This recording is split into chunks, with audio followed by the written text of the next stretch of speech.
E aí pessoal, tudo bem com vocês? Pra quem não me conhece, eu sou o Leonardo Sobrinho. E hoje eu estou aqui, pessoal, pra mostrar. É um vídeo bem rápido, só pra mostrar eu fazendo uma escova com um secador que eu tô apaixonado. É o MQ Pro Digital. Ele tá na voltagem 220 e ele tem 2.600 watts de potência. Então o vídeo, pessoal, eu vou até deixar passando uma música ou não, vou deixar aí o som original do secador pra vocês verem. Pessoal, eu consigo secar um cabelo escovando pra ficar lisinho. Esse cabelo eu tô fazendo progressiva, mas, tipo, quando eu tô fazendo progressiva, eu não escovo pra ficar tão lisinho, porque eu vou chapar depois. Então é uma pré-escova que eu chamo. Mas mesmo fazendo muito rápido, eu consegui aí um lisinho com muito brilho nesse cabelo, então eu fiquei impressionado.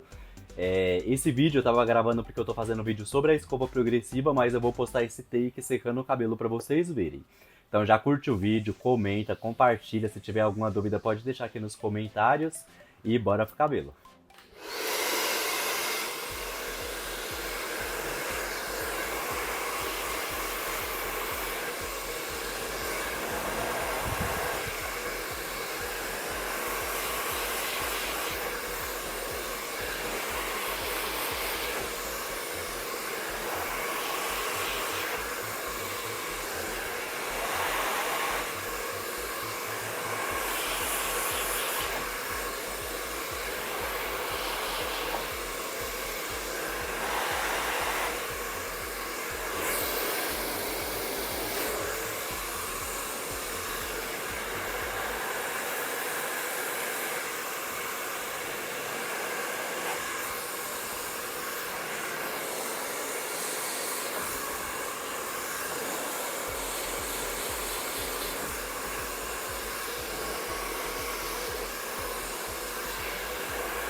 é isso aí, pessoal. Espero que vocês tenham gostado do vídeo. Já curte, comenta, compartilha, se inscreva no canal. Se tiverem alguma dúvida, pode deixar nos comentários. E até o próximo vídeo.